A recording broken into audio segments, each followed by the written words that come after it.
कार्तिक मास के शुक्ल पक्ष की पूर्णिमा को कार्तिक पूर्णिमा, त्रिपुरारी पूर्णिमा, श्री गुरु नानक जयंती और देव दिवाली के रूप में मनाया जाता है।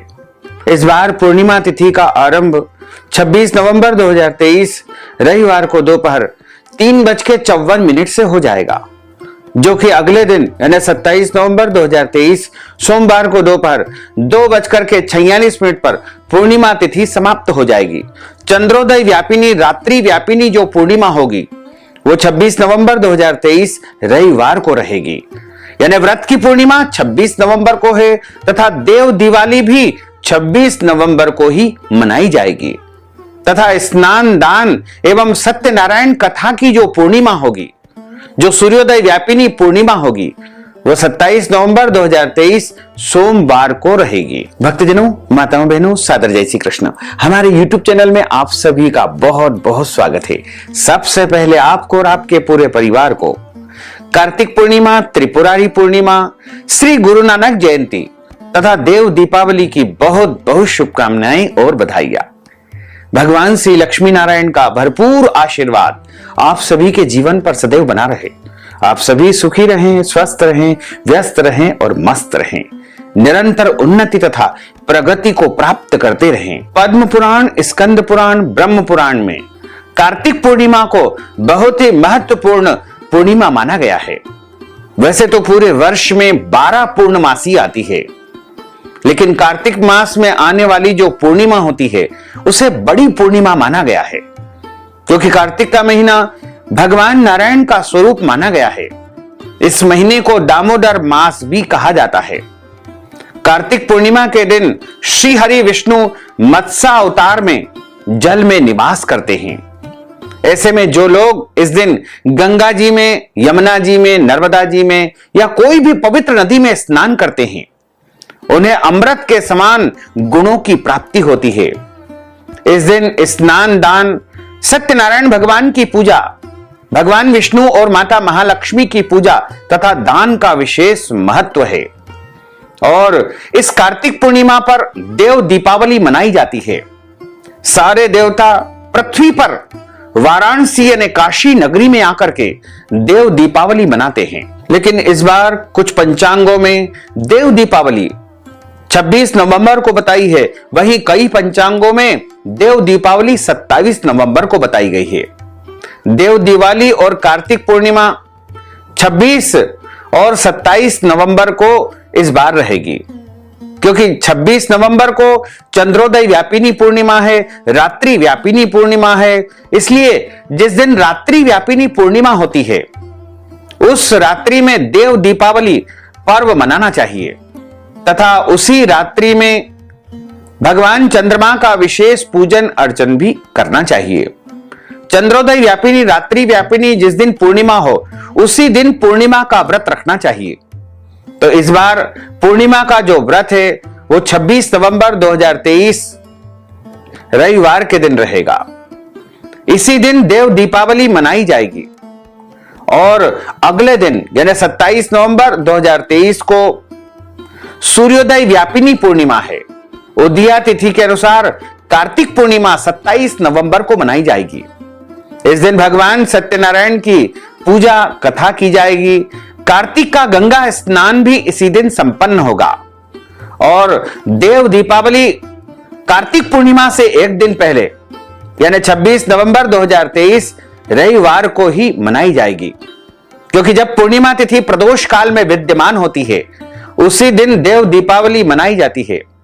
सनातन धर्म के अनुसार इस दिन समस्त देवतागण देवलोक से, स्वर्ग लोक से, वैकुंठ लोक से पृथ्वी लोक पर आते हैं और भक्त उनके निमित्त शाम के समय गंगा जी के तट पर दीप दान करते हैं। इस रात को लक्ष्मी जी की पूजा भी करना चाहिए और चंद्रमा को अर्घ प्रदान करना चाहिए। कार्तिक पूर्णिमा का जो शुभ मुहूर्त रहेगा वो पूर्णिमा स्नान का जो शुभ मुहूर्त रहेगा वो 27 नवंबर 2023 को ब्रह्म मुहूर्त का जो श्रेष्ठ समय रहेगा वो सुबह 4 बजे से लेकर के सुबह 5:58 तक का समय रहेगा तथा भगवान सत्यनारायण की कथा एवं पूजा का जो समय है तो 27 नवंबर को सुबह 9:30 से लेकर के 10:50 तक का समय रहेगा। वैसे तो सूर्योदय व्यापिनी पूर्णिमा है, इसलिए पूरे दिन आप कथा एवं पूजा संपन्न कर सकते हैं। और प्रदोष काल में दीपदान करने का विशेष महत्व है। यदि आपने कार्तिक मास में दीपदान किया है तो आपको देव दीपावली और कार्तिक पूर्णिमा की शाम को दीपदान अवश्य करना चाहिए। इस बार जो देव दीपावली पर प्रदोष काल में दीपदान का जो शुभ मुहूर्त रहेगा वो 26 नवंबर 2023 रविवार की शाम को 5:24 से लेकर के शाम को 7:50 तक का समय दीपदान के लिए सर्वोत्तम रहेगा। पूर्णिमा की रात में चंद्रमा का पूजन करने का विशेष विधान है। चंद्रमा की पूजा करने का जो समय रहेगा वो 26 नवंबर की शाम को 4:50 से लेकर के देर रात तक आप चंद्रमा का पूजन अर्चन कर सकते हैं। क्योंकि इस रात्रि में देव दीपावली मनाई जाएगी, तो 26 नवंबर को यदि आप माता महालक्ष्मी जी का पूजन अर्चन करना चाहते हैं तो 26 नवंबर की रात को 11:41 से लेकर के मध्यरात्रि 12:35 तक आपको लक्ष्मी जी की पूजा देव दीपावली पर करना चाहिए। यानी 26 और 27 की मध्य रात्रि में देव दिवाली मनाई जाएगी और इसी रात्रि में लक्ष्मी जी का पूजन भी संपन्न करना चाहिए। देवता लोगों की जो दिवाली होती है वो कार्तिक पूर्णिमा होती है। साधारण मनुष्यों की जो दिवाली होती है वो कार्तिक कृष्ण पक्ष की अमावस्या होती है। क्योंकि सारे देवता लोग पृथ्वी पर आकर के वाराणसी में काशी नगरी में देव दिवाली मनाते हैं, इसलिए उनके स्वागत में हम दीप प्रज्वलित करें तथा माता महालक्ष्मी का भी रात्रि काल में पूजन अर्चन करेंगे तो हमारे घर में अखंड लक्ष्मी की प्राप्ति होगी, स्थिर लक्ष्मी की प्राप्ति होगी। दशों दिशाओं से माता महालक्ष्मी जी का आगमन हमारे घर में होगा। कार्तिक पूर्णिमा पर गंगा नदी में स्नान करने से 1000 बार गंगा स्नान करने का पुण्य प्राप्त होता है। व्यक्ति के जन्मों जन्मों के पाप नष्ट हो जाते हैं, उसे आरोग्य की प्राप्ति होती है। इस दिन गंगा किनारे अन्न, धन, वस्त्र, गर्म कपड़े दान करने से माता महालक्ष्मी प्रसन्न होती है। और 26 तारीख को देव दिवाली मनाई जाती है। देव दीपावली अधर्म पर धर्म की जीत का प्रतीक है। हमारे धर्म ग्रंथों और पुराणों में लिखा हुआ है कि कार्तिक पूर्णिमा तिथि पर भगवान शिव ने त्रिपुरासुर नामक राक्षस का वध किया था। उसके वध से प्रसन्न होकर के सभी देवताओं और देवियों ने काशी नगरी पहुंच करके वहां सबसे पहले गंगा स्नान करके दीपदान किया और बाबा विश्वनाथ की उपासना तथा आराधना की। तारकासुर नामक राक्षस था, उसके 3 पुत्र थे, तारकाक्ष, कमलाक्ष और विद्युन्माली। भगवान शिव के बड़े पुत्र कार्तिकेय ने तारकासुर का वध किया। अपने पिता की हत्या की खबर को सुनकर के तीनों पुत्र बहुत दुखी हुए। तीनों ने मिलकर के ब्रह्मा जी से वरदान मांगने के लिए घोर तपस्या की। ब्रह्मा जी तीनों की तपस्या से प्रसन्न हुए और बोले कि मांगो, क्या वरदान मांगना चाहते हो। तीनों ने ब्रह्मा जी से अमरता का वरदान मांगा, लेकिन ब्रह्मा जी ने उन्हें इसके अलावा कोई दूसरा वरदान मांगने को कहा। तीनों ने मिलकर के फिर विचार किया और इस बार ब्रह्मा जी से 3 अलग अलग नगरों के निर्माण करवाने का कहा, जिसमें सभी बैठ करके सारी पृथ्वी और आकाश को घूमा जा सके।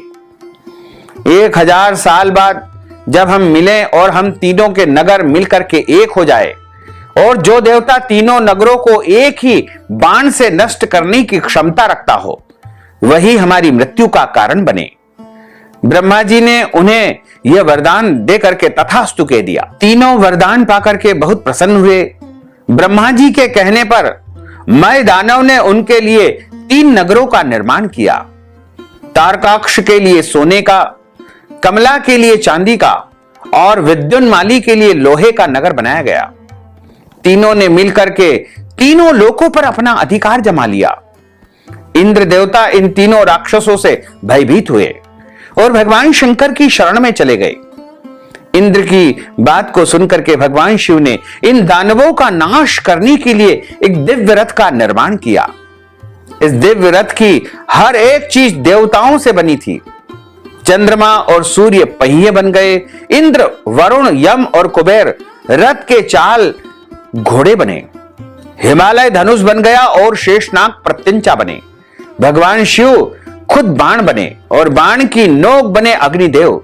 इस दिव्य रथ पर सवार हुए खुद देवाधिदेव महादेव। देवताओं से बने इस रथ और तीनों भाइयों के बीच भयंकर युद्ध हुआ। जैसे ही ये तीनों रथ एक सीध में आए, भगवान शिव ने बाण छोड़ करके तीनों का नाश कर दिया। इसी वध के बाद भगवान शिव को त्रिपुरारी कहा जाने लगा। इन तीनों राक्षसों का वध, त्रिपुरासुर का वध कार्तिक मास की शुक्ल पक्ष की पूर्णिमा तिथि को हुआ। इसलिए इस दिन को त्रिपुरारी पूर्णिमा के नाम से भी जाना जाने लगा। इसीलिए सारे देवता भगवान भोलेनाथ का आभार प्रदर्शन करने के लिए उनकी सेवा में विश्वनाथ की नगरी काशी में उपस्थित होते हैं और सभी भक्तजन इस दिन काशी नगरी में जाकर के देवताओं का अभिनंदन करते हैं, स्वागत करते हैं, दीपोत्सव मनाते हैं। इसलिए काशी नगरी में देव दीपावली का महापर्व बड़े ही धूमधाम से मनाया जाता है।